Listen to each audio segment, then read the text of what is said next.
The next delivery of cargo to the International Space Station is due on a Dragon spacecraft that is targeted to launch on March 16th. That will contain a lot of experiments that are going to do their work inside the station, and one big experiment that will be doing its work on the outside of the station.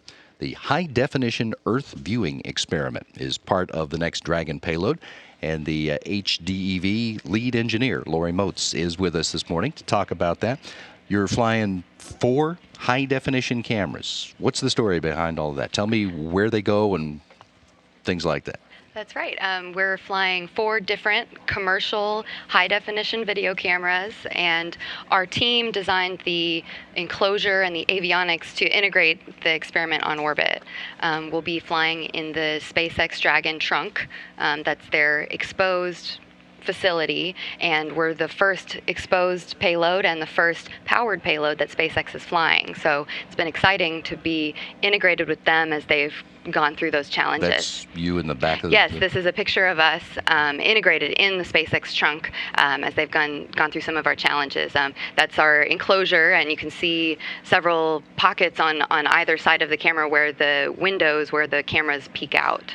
We had a close-up view of the payload itself. If you could describe for us it's a big box that has the cameras inside it, I guess. That's correct. That's correct. The inelegant way. Since we, no, that's a pretty easy way to describe it. We have, so you can see on the bottom right picture, there's 2 windows, and then on the left-hand side, and then 1 window that you can see on the right-hand side.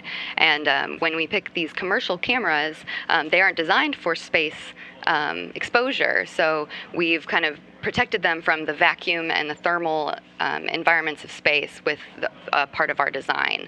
And so that's what the box, and you saw the silver covering is for protecting the cameras from that part of the space environment. And when you get there, where is this apparatus going to end up? When SpaceX docks on orbit, the robotic arm will remove us from the SpaceX trunk and then take us over to the European Space Agency's Columbus module. And then this is a great picture. Will be installed on the bottom location that you see there on their external payload facility. There's 4 different platforms that you can see there, and the bottom platform is the nadir location, is pointing towards Earth. So all 4 of our cameras will be pointed at different angles towards Earth. We have 1 camera that will be pointing forward, so looking where the ISS is traveling. And then we have 1 camera that will be pointing straight down exactly towards Earth, and 2 cameras that will be pointed kind of towards the back, to see where the ISS has been traveling. And they're all pointing on essentially the same path, so they could track exactly where the station is flying. So if there was a weather event, say like a hurricane, that we wanted to see or track, we could see if the ISS was going over that event, we could watch it as the ISS is approaching, transfer to the camera, then watch it as the ISS is over the event, and then transfer and watch as the ISS passes. Is the goal here to get a lot of beautiful HD video of the Earth? No, that's certainly a good side effect, but it's really an experiment. The reason we have 4 different commercial cameras is we want to see not just how these commercial products respond to the radiation environment, the cameras themselves, their sensors, and also the integrated system. The products weren't designed to be exposed to the radiation environment of space, so we want to see how, as we move forward as NASA's partnering with more commercial entities and with as we try to move forward and achieve our goals, we want to see how robust we can be and to make more intelligent decisions as we move forward. You described earlier that the enclosure is protecting these cameras to some extent, but not completely, I guess. That's true. Yes. I mean, we still need a more robust design would be to put it in a completely enclosed box, but then you wouldn't get very good video, would you? So it has to be able to see outside. So outside of the space station, you still have the radiation effects, and that's the video sensors are really sensitive, particularly sensitive to radiation exposure. So we're actually partnering with university students, and they'll be looking at recording some pieces of the video data over time from the different cameras, and developing ways to examine how the video is degrading as the cameras are exposed to more and more radiation. I want to ask you about the student involvement, but there is a way for people to see the video as it's shot, right, or relatively soon. That's true. One of our kind of key missions here is it's basically live video streaming. The only delay in the system is the delay in downlinking the video from the station to Earth.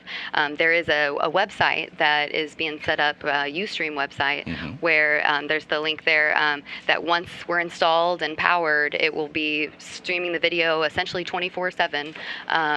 Down, and so anybody from the public can come and see the video and link to and see just where the station is.